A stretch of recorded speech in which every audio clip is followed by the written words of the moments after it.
Bonjour à tous.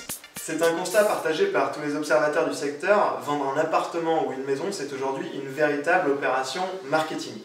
Cette petite vidéo va vous aider à mettre en place la bonne stratégie marketing pour vendre le plus rapidement possible et au meilleur prix. Alors pourquoi le marketing a-t-il pris une place si importante dans l'immobilier? Eh bien tout simplement parce que l'immobilier, comme beaucoup d'autres domaines, a fait sa révolution avec l'arrivée d'Internet.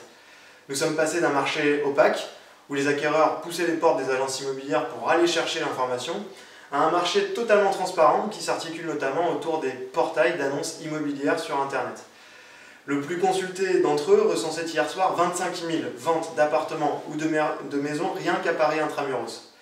Et cet accès à l'information est plébiscité par les consommateurs puisqu'un quart des Français ont consulté un site immobilier sur ordinateur ou mobile en mars 2014, soit 2 millions de visiteurs uniques par jour. C'est donc un changement radical, technologique et culturel qui s'est produit dans l'immobilier ces dernières années. Alors évidemment, le point de départ d'une démarche commerciale, c'est le produit.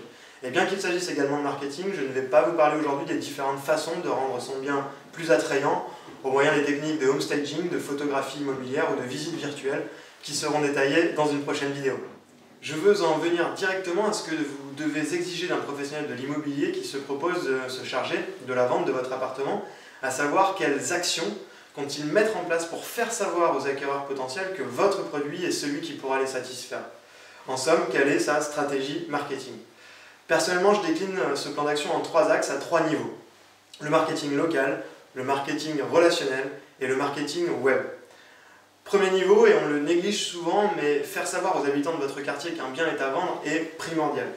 En effet, c'est très marqué à Paris, les ménages sont attachés à leur arrondissement et bien souvent ne veulent pas en changer. Si un couple habitant en 2 pièces s'attend à accueillir un nouveau-né, c'est votre 3 pièces ou 4 pièces qu'il va choisir car il est situé à 2 pâtés de maison. Pour cibler ces acquéreurs et engendrer du bouche à oreille dans le quartier, il y a donc une action de terrain à mener en priorité.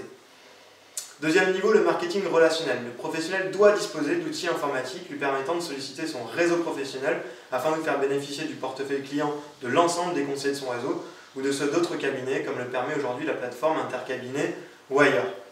Troisième et dernier niveau, le marketing web. Cela passe par une forte présence sur les sites immobiliers qui supposent un budget conséquent dédié car ces sites sont payants. Parmi eux doivent se trouver des sites internationaux, surtout si votre bien est situé à Paris. En outre, il est nécessaire de payer de la publicité sur des sites d'information généralistes ou encore sur Google et Facebook en utilisant au maximum les outils de ciblage qui ont été développés par ces sites. Alors vous l'avez compris, concevoir et réaliser ces actions demande du temps et suppose des investissements financiers. Mais c'est aujourd'hui en mettant toutes les chances de son côté que l'on peut aborder sereinement la vente de son appartement ou de sa maison et tranquillement commencer à réfléchir à sa prochaine acquisition.